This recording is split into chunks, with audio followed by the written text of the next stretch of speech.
Welcome to Decoding Devy, and I am Brandon Haye, and you can find me on Twitter at HayeB3, and I'm brought to you by IDP Guys, so make sure to subscribe to the channel and to look to become a subscriber to the website. We have a lot of rookie profiles coming out and the rookie magazine and constant content on the YouTube channel. I just released one with sleeper tight ends for Dynasty. It's a short video under a minute, so it doesn't take that long to watch. So this week I'm just by myself. I thought we'd take a little break on the film studies and do a mock draft. So I did a mock draft, the whole first round on the PFF draft simulator.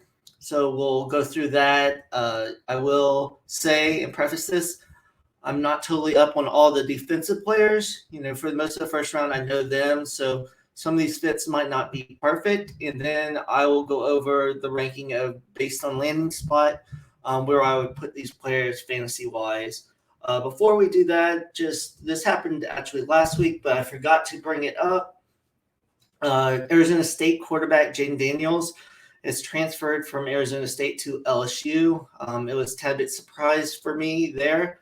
But all that to me means is that Walker Howard, the incoming freshman, will probably not play this year. Brian Kelly does not usually like to play freshman quarterbacks early, so it makes sense. It gives a kind of a bridge year for him to get used to the system.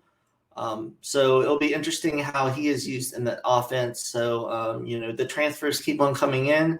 So whenever there's something that we think we need to kind of talk about, I'll bring it up on this podcast. So let's go ahead and get into this draft. So I'll just slowly, talk about, what I kind of did for these. So let me take this off. Okay, so we can see the whole thing.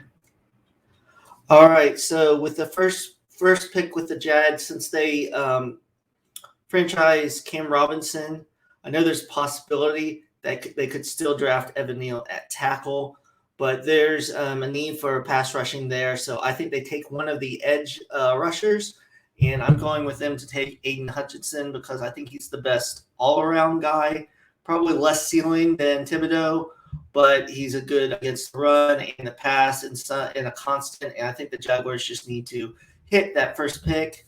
Then with the Lions at 2, I don't have them taking a quarterback here. They go with Thibodeau to continue to build those lines. Third with the Texans was a little difficult because they have so much that they need. Most think that Kyle Hamilton might be one of the best prospects in this draft at safety from Notre Dame. And, their defense needs help. Offense needs help. It's going to be a long rebuild, and they might be getting more picks once they trade Deshaun Watson. The Jets, I take Derek Stingley Jr. from LSU. I think he's one of the best corners, and they need help in that aspect, and they can get other wide receiver help or other positions later in the draft. Next is the Giants. Instead of taking a quarterback here, I give them Evan Neal to shore up that line. It looks like they want to try with Daniel Jones, and maybe they could get a developmental or a quarterback that kind of, play after Daniel Jones in the second round. And then this is where the quarterbacks come in. I think this is a very good fit for the Panthers. I think Matt Corral, for me, is the number one quarterback coming out of this class. I think Sam Darnold will start the season, but I think Matt Corral will play this season. I think a lot of what they can do, a lot of RPO that Corral did at Ole Miss, and just, his ability to fit the ball in there and still be a running threat. I think they could finally get their quarterback of the future if they get everything set in there, and it could be a big uptick for DJ Moore. And then obviously if Christian McCaffrey can stay healthy, that offense could do very well. So then the Giants go again. Pick again at 7.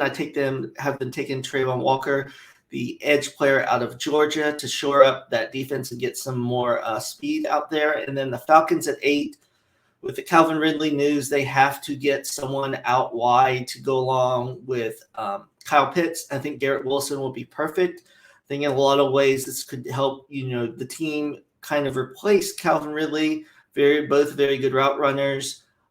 quick in and out of breaks. And I think that Garrett Wilson is the most ready to contribute right away in the NFL. So I think that's perfect with Matt Ryan, where they're still in that limbo of still trying to compete, but rebuild at the same time. The Seahawks, this was tough, but I decided not to pick a quarterback here. I went with Charles Cross, the tackle from Mississippi State. They need to improve that offensive line. I know the quarterback position is still up in the air, but I think they could get a quarterback later or through free agency or a trade. And I just don't know if Pete Carroll's going to stay the coach, if they're going total rebuild. It seems like they would kind of just want to reload. Jets at pick 10, I do not have them going wide receiver. I think the wide receiver position is very deep, and they could get one in the second round, even though I have quite a few going in the first. So I have them go with Ahmad Gardner out of Cincinnati at a corner.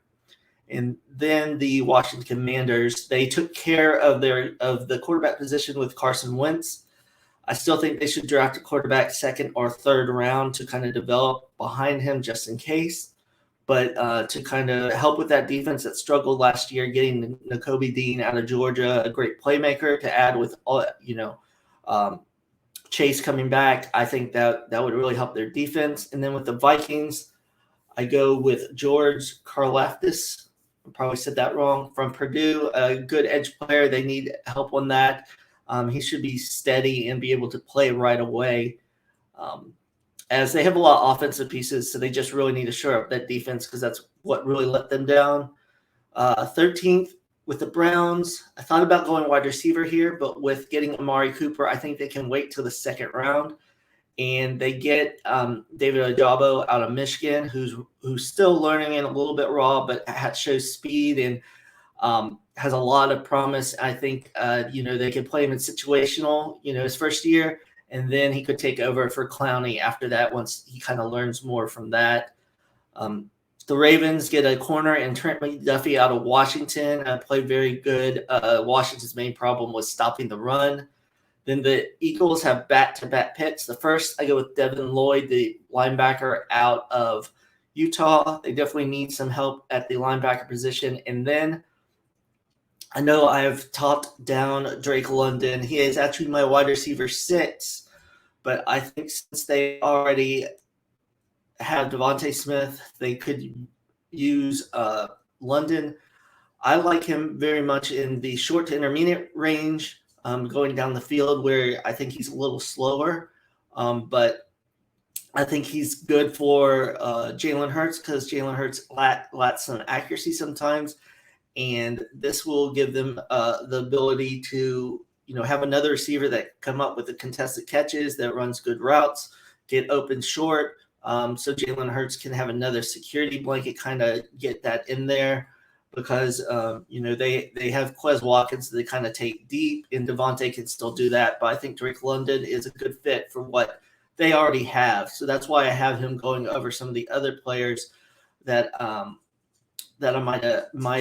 the other wide receivers that I like better. So next for the Chargers, I have Jordan Davis out of Georgia, the huge defensive tackle that is actually pretty quick for his size and can get to the quarterback as well. Some trouble is when he has to play too many plays in a row. But if you can, with the moves that the Chargers made on defense, getting Khalil Mack and getting some free agent signings, they can rotate him in there and really help to stop the run. So that's going to be great for them trying to shore up that defense because they have Justin Herbert, and that offense seems to still be working very well. And then at 18 with the Saints, I go with Treylon Burks to that team. They definitely need wide receiver help, and it's up in the air what's happening with Michael Thomas. Not sure with their quarterback position, but Burks produced at Arkansas with iffy quarterback play as well. So I think that'd be a good place for him to play right away, but also can develop. That's with the Eagles, another first-round pick. Get a corner to help them with Andrew Booth Jr. out of Clemson.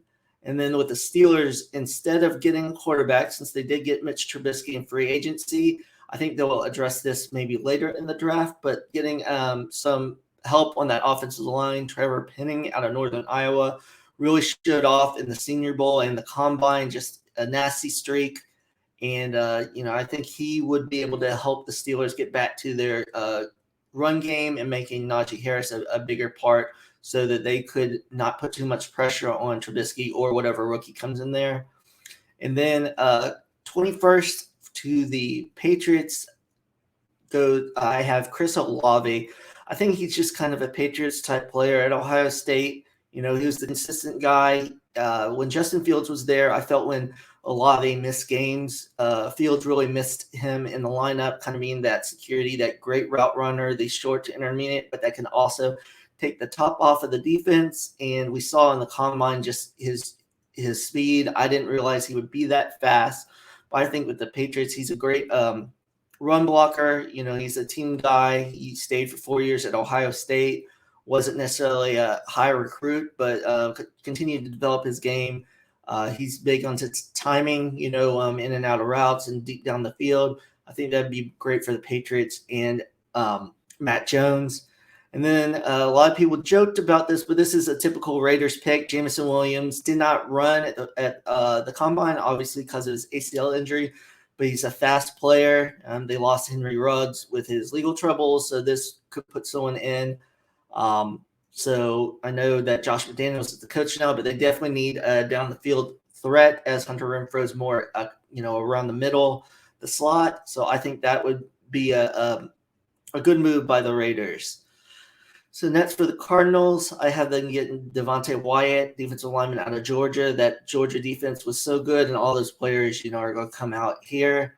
The Cowboys, I have them, instead of taking a wide receiver, I have them taking, I will get this name wrong too, out of NC State, Ikem Ekwonu.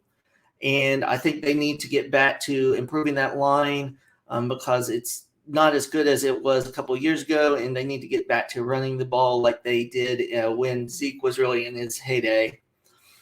And next to the Bills, still have Stephon Diggs, but I think Jahan Dotson would be great for them. Cole Beasley looks like he might be going elsewhere. Dotson can take over that slot position and be more dynamic, get down the field more, but also be quick in and out of routes like Beasley was. So it still gives Josh Allen that ability in there and someone to grow with, as Stephon Diggs is getting older. So it'd be a perfect spot for Dotson to come in as like the number 2, but maybe grow into the 1 eventually. Next with the Titans, I have them taking a quarterback. I know Tannehill is still there, but I feel like this is the spot they need to start looking elsewhere. So I have Sam Howell here for the Titans because I think it goes more with what Vrabel wants to do. Howell is a very tough player.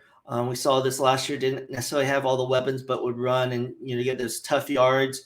I think he needs to not run as much and not take on those hits, but I could very much see him being, I know this might be a lazy comparison, but with, be kind of like a Steve McNair type, a tough guy that can make the throws and, run for the tough yards and just be tough for the team and just be a great leader for them. I could see that with him because he takes a beating and keeps on going. So I see that with the Titans. And then, based on how Tannehill plays this year, who knows how quickly Howell might play, but it's good for him to sit and learn and kind of work on his footwork some more. Next with the Buccaneers, this might have been a quarterback spot if Brady had not said he's coming out of retirement. So that's big. And with Antonio Brown not in the fold anymore, Godwin coming off that injury, I think this would be a perfect place for George Pickens. I know there's some risk with, his injuries, but this way you still have Mike Evans. You eventually will have Godwin coming back, and you have other receivers there, and you have Brady to kind of work with him. I think this would be great to, come in and maybe be the second or third option on that team with Brady. And then eventually you have a guy that you compare with Godwin. And when Mike Evans might, they might move on from him when he gets older, but you get a young wide receiver, that could be an alpha if he gets off his, injuries in the past and really focuses in. And Brady should be a great person to do that for him. The Packers, I would have gone wide receiver with the Packers, but they just don't seem to do that in the first round. So I give them a center and Tyler Linderbaum to kind of improve that offensive line. With the Dolphins, I get Sky Moore with them. He sneaks into the first round. I think that he will do well in that new offense. He showed his speed at the combine. They already have Waddle, who can kind of do a lot of things. So Sky Moore would be a good complement there. So I think that was good value there for them. The Chiefs continue to work on their defensive backfield with Khalil Elam from Florida, because now that Russell Wilson is in that division, the defense really needs to step up. And then 31st for the Bengals, they have to get a tackle. So I give them Bernhard Raymond out of Central Michigan. And then lastly, for the Lions, I know there was talk that they really liked Malik Willis. So if they pick Malik Willis at 2, I don't necessarily love that pick, because I think getting picked that high, that's a lot of pressure on him and a lot of pressure on them to play him right away. And I like with Willis, he could maybe come in mid-season or something and kind of work on that. I know it might be just semantics, but I don't like him going that high. I like him going there, so they can get the value of Thibodeau and then still get Malik Willis. So that was the draft. So now what we'll do is I have a list of all of the picks. So now I'll kind of go through my order of best landing spots for fantasy. First on my list is Garrett Wilson. The Falcons need someone else other than Kyle Pitts. He works perfectly for that. Matt Ryan still there, so I think they can hit it off pretty well. Like I said, I think he's the best receiver, most polished, best route runner. Doesn't necessarily have that top end speed, but I don't necessarily know if Calvin Ridley did either. So he has plenty of speed to make plays down the field. Second for me is Treylon Burks with the Saints. This might be different if Michael Thomas comes back and depending on the quarterback, but they need weapons, as we saw last year without Drew Brees. So I think he definitely has the ability to be used in multiple ways in that offense, even without Sean Payton. Next is Chris Olave for the Patriots. It sounds like they want to move on from some of the receivers, so they have the tight ends, but they much need a wide receiver to stretch the field, a playmaker for Matt Jones, because you saw in some games they just could not keep up with teams. So I think Olave can do that and come in and play right away. And I wouldn't be surprised if he, in the right system, ends up as one of the top rookie wide receivers. Next is Drake London with the Eagles. Like I said, I don't love Drake London's game, but I still think he can be a fine wide receiver too, maybe back in his rookie year. I think he can get tons of short catches to move the chains and kind of get that Eagles offense moving and give Jalen Hurts another guy that is a big body where he doesn't have to be super accurate, and London can go get the ball with his big frame. Next is Matt Corral with the Panthers. I think he's going to play, eventually in the season, and I think he's going to put up good numbers. The Panthers might not necessarily win, but I think, as we've seen, quarterbacks can play, with some running ability, and I think he's a very good passer as long as he stays within the scheme of the offense. And I think Matt Corral could, especially in super flex formats, be possibly a league winner late in the season if he gets to play, and if you have him and you put him in once he gets there. Sixth for me is Jahan Dotson with the Bills. There's Stephon Diggs.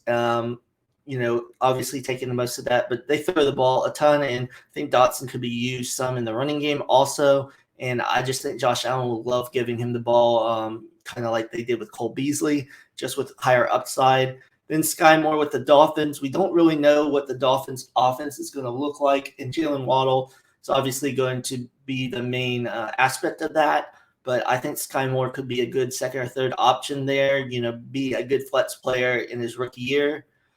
George Pickens with the Bucks. It's kind of these last four. I don't know how much they will do their rookie year, but these could be spot starters. I could see Pickens with the Bucks having some big games, especially if Mike Evans has some of his ankle issues that he tends to have every year, for a game or two, and then Chris Godwin coming back.